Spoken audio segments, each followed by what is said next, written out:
Bienvenido al curso de la escatología bíblica. En este curso nosotros queremos acercarnos a las Escrituras y entender lo que dicen ellas acerca de las últimas cosas. Cuando nosotros pensamos en la escatología, muchas veces pensamos en cosas o eventos futuros, cuando realmente la escatología bíblica tiene una mirada mucho más grande de solamente lo que sucede en el futuro para nosotros. Porque uno es que nuestro futuro es diferente que el futuro del apóstol Pablo, que es diferente que el futuro de los profetas del Antiguo Testamento. Entonces, cuando nos acercamos a la escatología, nosotros tenemos que hacerlo con mucha humildad y respeto, reconociendo primero que las Escrituras habla de una escatología que es mucho más allá, mucho más amplio de lo que muchas veces nos ha sido enseñado. También nosotros deberíamos acercarnos a la escatología bíblica con humildad, porque vemos que este es un tema sumamente debatible o debatido dentro de la iglesia. Quizás la liturgia y los sacramentos pueden ser cosas para separar iglesias, pero dentro de la misma iglesia puede uno encontrar varias personas con diferentes posturas en cuanto a su escatología. Entonces nosotros queremos hacer eso con mucho respeto, con mucha humildad y reverencia acerca de estas cosas. Bueno, ¿qué es la escatología? Cuando pensamos en esta palabra, viene del griego eschatos y logos. Eschatos, que quiere decir últimas, y logos, que entendemos como enseñanzas. Claro que logos es palabra, pero en la mentalidad griega, el logos o las enseñanzas implicaba cosas para la mente. Entonces, nosotros queremos entender la escatología como la doctrina de las últimas cosas.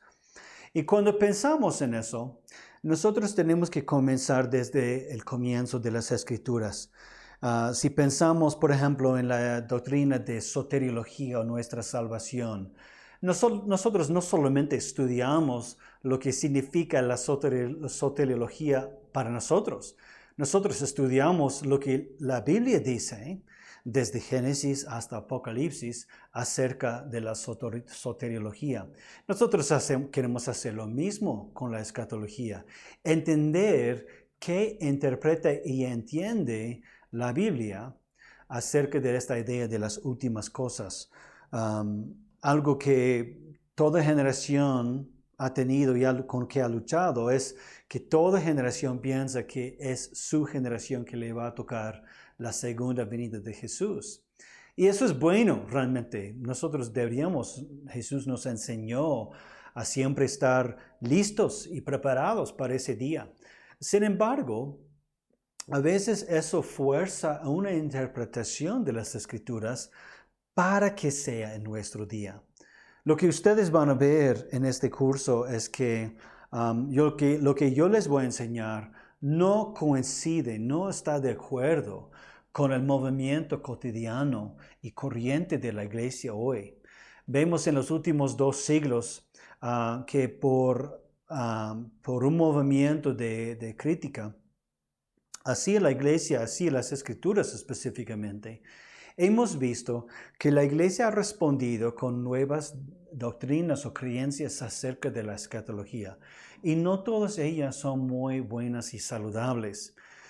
Por esa razón, hoy en día vemos a través de Hollywood, de los libros más populares y comunes hoy, vemos si tú vas a YouTube y buscas escatología o los últimos días o la segunda venida de Jesús, vas a encontrar un montón de personas que te van a enseñar cosas que quizás no son de la mejor calidad. Y es por esa razón que es muy puntual también nuestro estudio de la escatología. Por los últimos 2 siglos yo diría que la escatología bíblica está en un estado de crisis en la iglesia. Pocas veces vemos pastores, líderes que quieren predicar a través de los pasajes apocalípticos. No recuerdo la última vez que he escuchado una prédica a través o por los textos de Apocalipsis, por ejemplo. muy complicado, demasiado difícil, y por esa razón llegó a ser una doctrina realmente muy menospreciada y a veces aún abandonada dentro de la iglesia.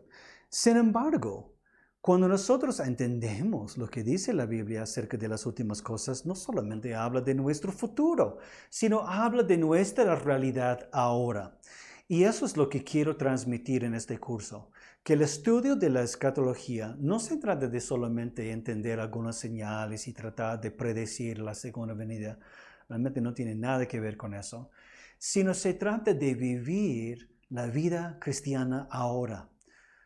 Tanto todas las profecías del Antiguo Testamento como lo que vemos en el Nuevo Testamento, especialmente los pasajes apocalípticos que encontramos de Jesús, de Pablo, de Juan.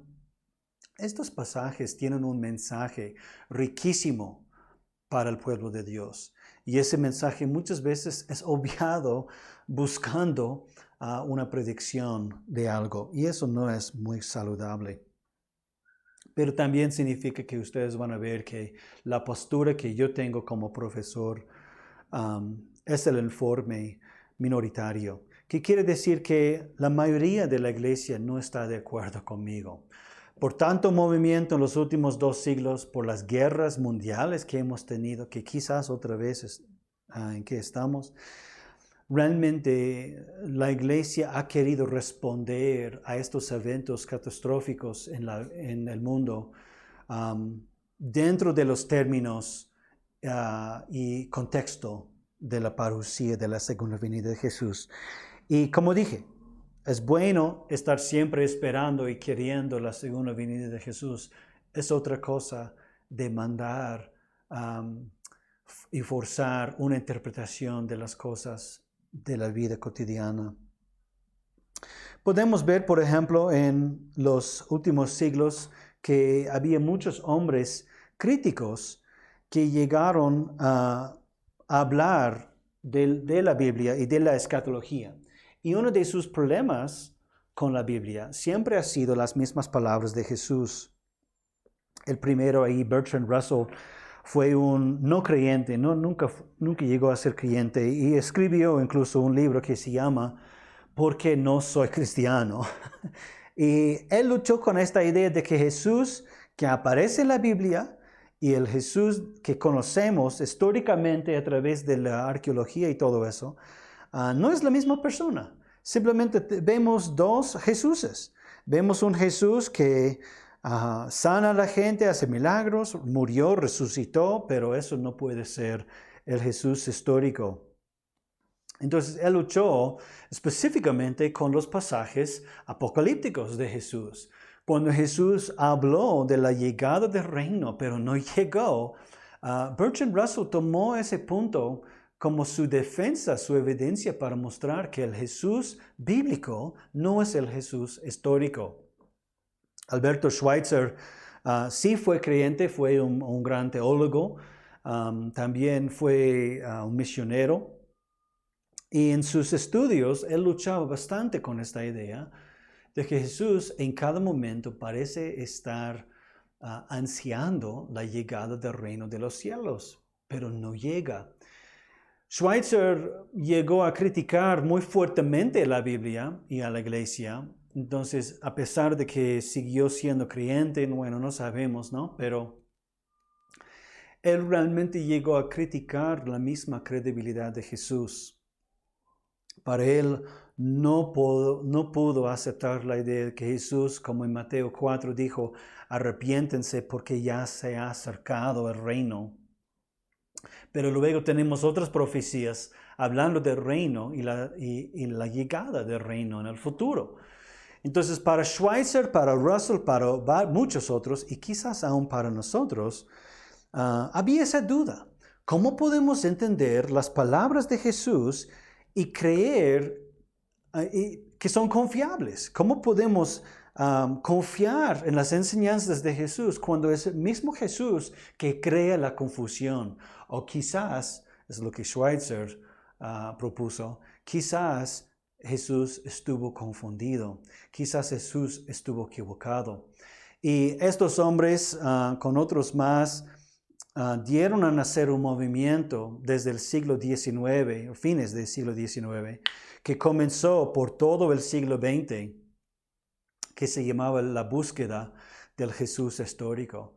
Y aunque había muchas críticas, realmente fue bueno para la iglesia porque eso forzó a los teólogos a pensar bien en si el Jesús en la Biblia es el mismo Jesús en la historia del mundo.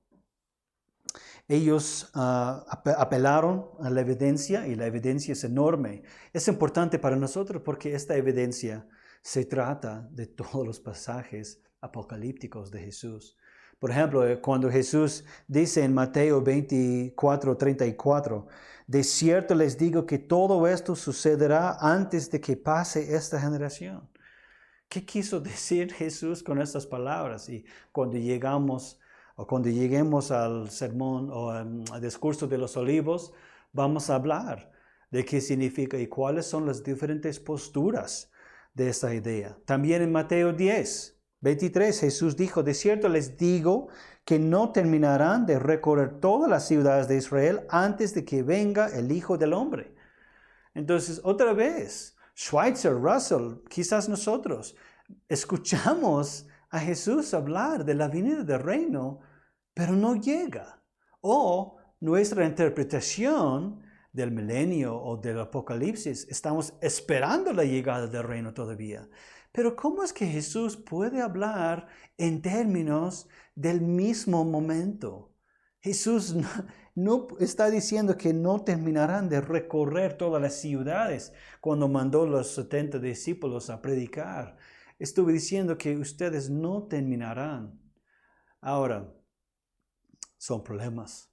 Son problemas para nosotros, sí o sí. El mismo libro de Apocalipsis, el apóstol Juan comienza su libro con estas palabras. Esta revelación de Dios se le dio a Jesucristo para que mostrara a sus siervos lo que pronto tiene que suceder. Entonces, ¿cómo es que estas cosas van a suceder en poco tiempo, pero luego todo el libro habla del futuro?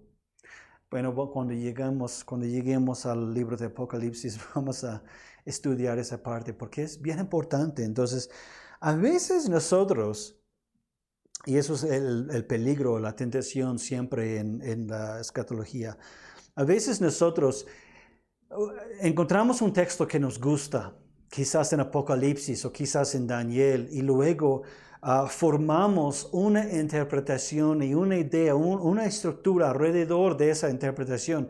Y luego tenemos que aplicar esa idea a los otros textos.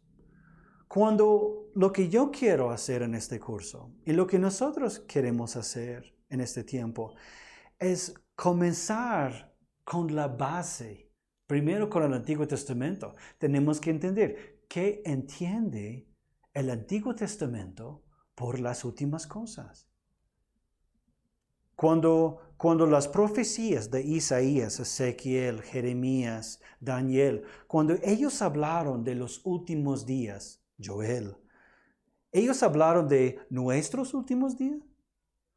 ¿O hablaron de un periodo entre los dos advenimientos de Jesús? Vamos a ver que el Nuevo Testamento entiende la llegada de Jesús como el comienzo, la inauguración del reino de los cielos. Y eso implica, amigos, que Jesús está reinando ahora. Entonces nosotros no podemos luego forzar una interpretación del reino o de Jesús o de las profecías si no comenzamos con las cosas más básicas. Un principio, por ejemplo, en la hermenéutica de la interpretación es siempre entender los pasajes complicados por los pasajes más claros. Y tenemos una abundancia de pasajes que hablan del reino. Por eso en este curso queremos comenzar con eso. Queremos primero entender qué es el reino de los cielos. ¿Alguna vez has preguntado cómo definimos el reino de los cielos? Si tú te acercas a una persona en tu iglesia, probablemente si le preguntas, ¿qué es el reino de los cielos? ¿Qué te dirá? ¿Qué dirías tú para explicar qué es el reino de los cielos? ¿Cómo entendemos el reino de Dios y el reino de Cristo? Es obviamente el tema favorito de Jesús. Todas las parábolas de Jesús hablan de qué.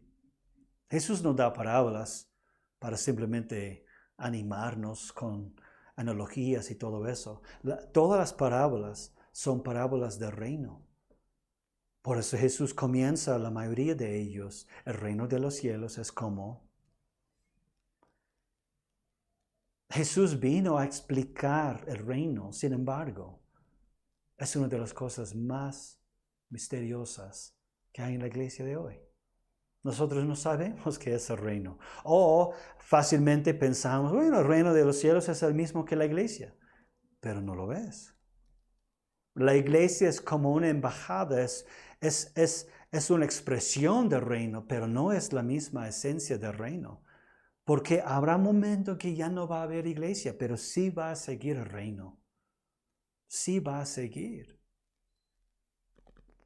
Jesús, en su famosa prédica del Sermón del Monte, si nosotros queremos sentarnos a los pies de Jesús y simplemente escucharle, tenemos que ir a Mateo 5, 6, 7. No obstante, son pasajes que son más complicados de los evangelios. Y significa que a menudo los evitamos. Entonces, espero que me explique bien. Nuestra base de la escatología son las mismas enseñanzas de Jesús. Sin embargo, son las cosas que evitamos.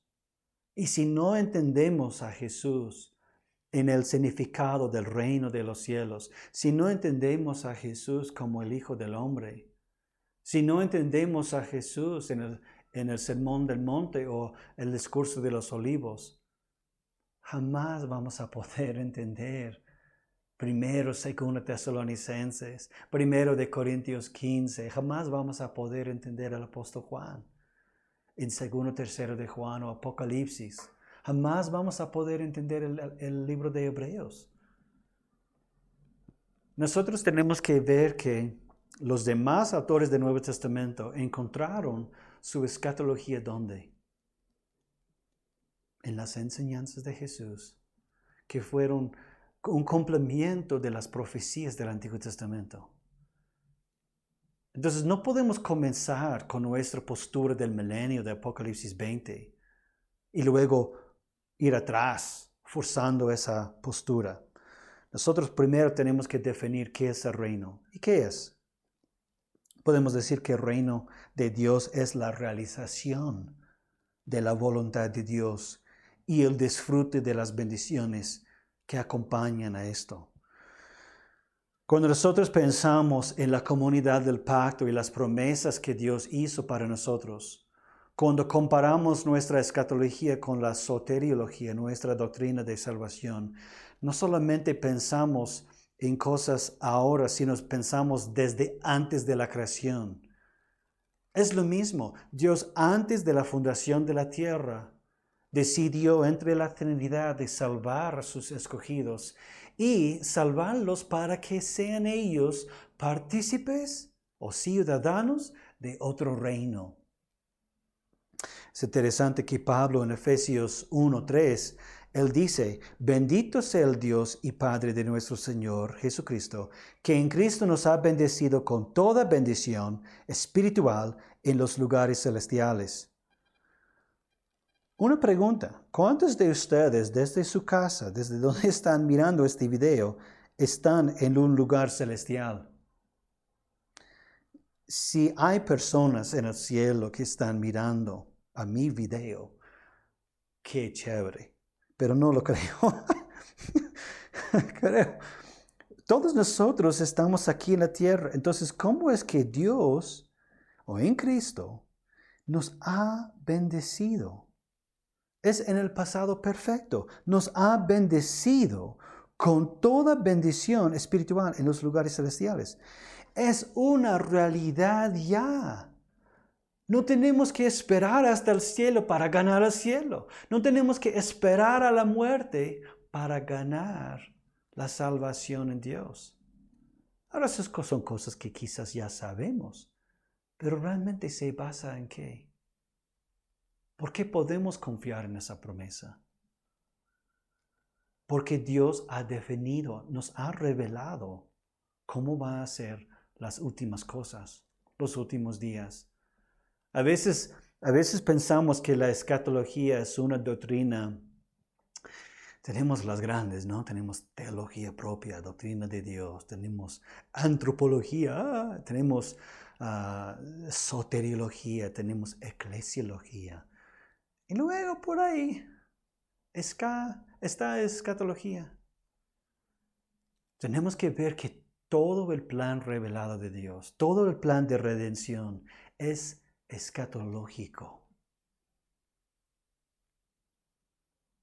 Porque todo, y eso es importante, Hebreos 11 nos dice claramente, después de contarnos de todos los hombres y mujeres de fe, ¿qué dice? Y todos ellos anhelaban ver nuestro día. ¿Por qué? ¿Qué tenemos nosotros que Abraham no tuvo? ¿Qué tenemos nosotros? ¿De qué disfrutamos nosotros que Moisés no tuvo o no pudo? Nosotros vivimos realmente en una época tan privilegiada de poder vivir dentro de los advenimientos de Jesús.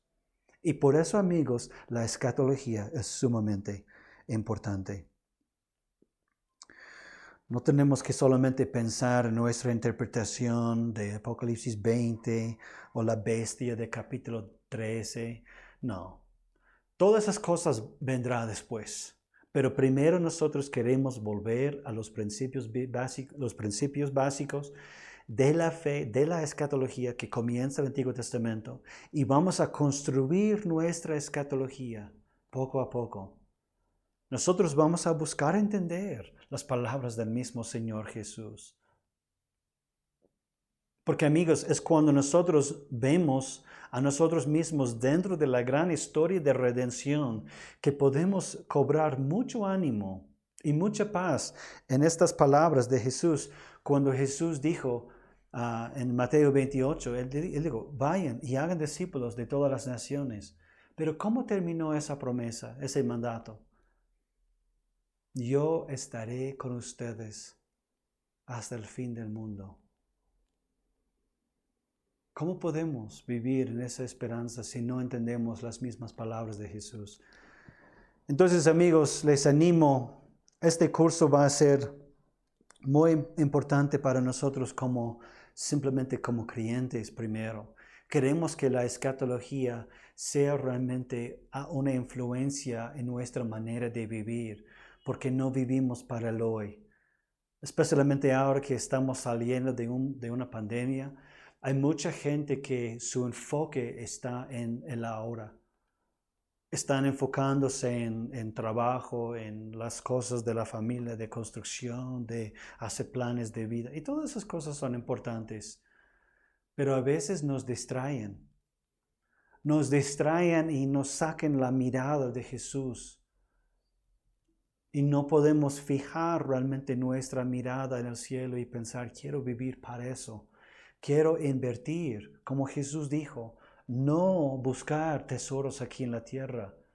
Muchas personas leen este pasaje, por ejemplo, y piensan que Jesús simplemente está diciendo que no debemos buscar tesoros. Jesús está diciendo que a veces nosotros buscamos los tesoros en los lugares equivocados. Quiero yo, como creyente, buscar tesoros en el cielo, y eso significa que mi vida también tiene que ser escatológica. Tengo que vivir en la realidad que mi Señor Jesús es mi Rey y que soy ciudadano de otro reino.